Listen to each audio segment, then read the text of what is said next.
भगवत गीता से इतना प्रेम था कि हमेशा उसे अपने सीने से लिए घूमते और भगवत गीता जी का पाठ करते।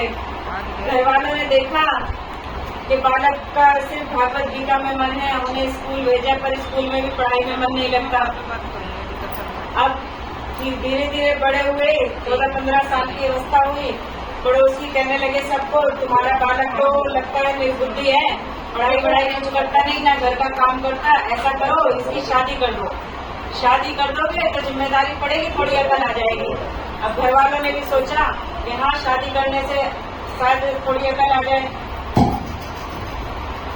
अब उसका विवाह कर दिया। अब विवाह कर दिया, विवाह करने के बाद भी वो कुछ कार्य नहीं करता था। अब स्त्री बड़ी परेशान, कहती कि थोड़ा कमाओ। अब पिता के धन से ही घर चल रहा है। अब पिताजी ने देखा कि जब तक मैं देता रहूंगा तब तक ये कुछ करेगा नहीं, तो उन्हें अलग कर दिया कि अलग रहो, अपनी गृहस्थी बसाओ और अपना रहन सहन की व्यवस्था खुद करो, अपने भोजन पानी की।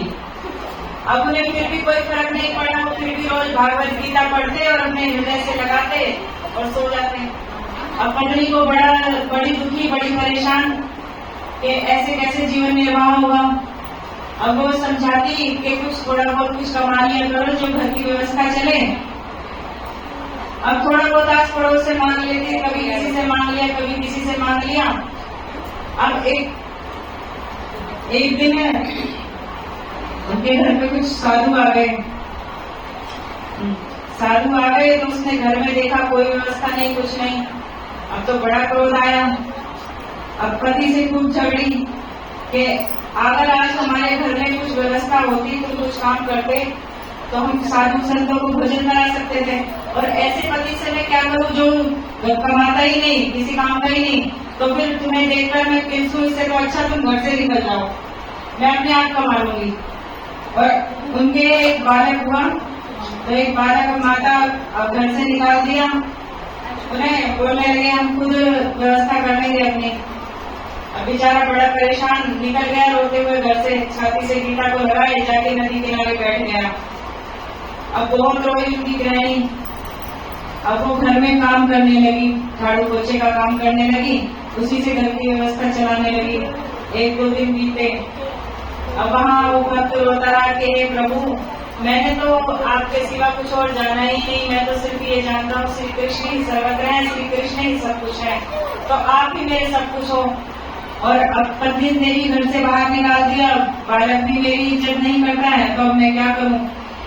अब प्रभु को बड़ी दया आई, तो प्रभु उधर घर पर पहुंचे उनके, और इतना सारा धन की पूरी पोटली बना के उसमें धन गहने बहुत सारा सब कुछ, और उनकी पत्नी को दिया और कहने लगे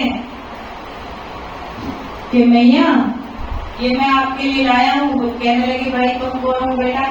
कहने लगे कि आपके जो पति है ना, वो बचपन से ही मेरे यहाँ नौकरी करते हैं। बोली नौकरी मैंने तो उन्हें कभी नहीं करते हुए देखा, कि आपने करते हुए नहीं देखा, लेकिन वो बचपन से ही छुप छुप कर मेरे यहाँ नौकरी करते हैं।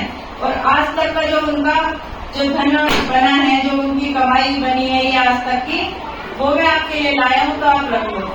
वैसे है कहाँ मालिक जी। कहने लगे कि बेटा वो तो नहीं है।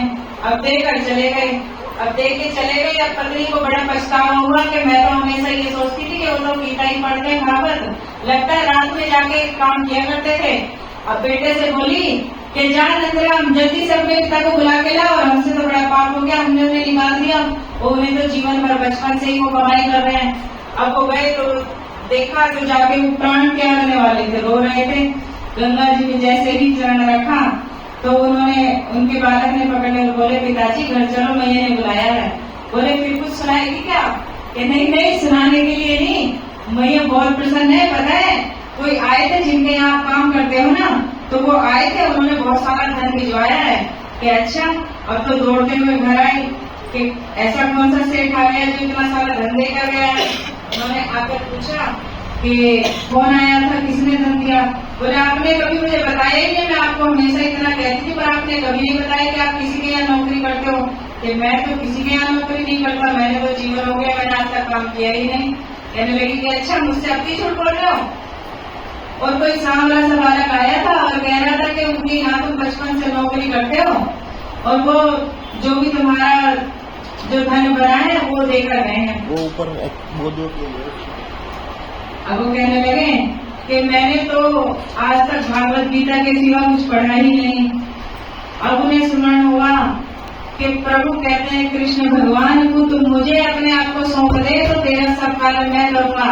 तो तब उन्हें ध्यान आता, कहने लगे कि मैंने किसी के यहाँ काम नहीं किया, मैंने तो बचपन से सिर्फ गीता ही पढ़ी है और जो आए थे वो कृष्ण भगवान थे। बोलो कृष्ण भगवान की जय। अब वो तीनों प्राणी सुख से रहने लगे। बोलो कृष्ण भगवान की जय। जय जय श्री राधे श्याम। जय जय श्री राधे श्याम।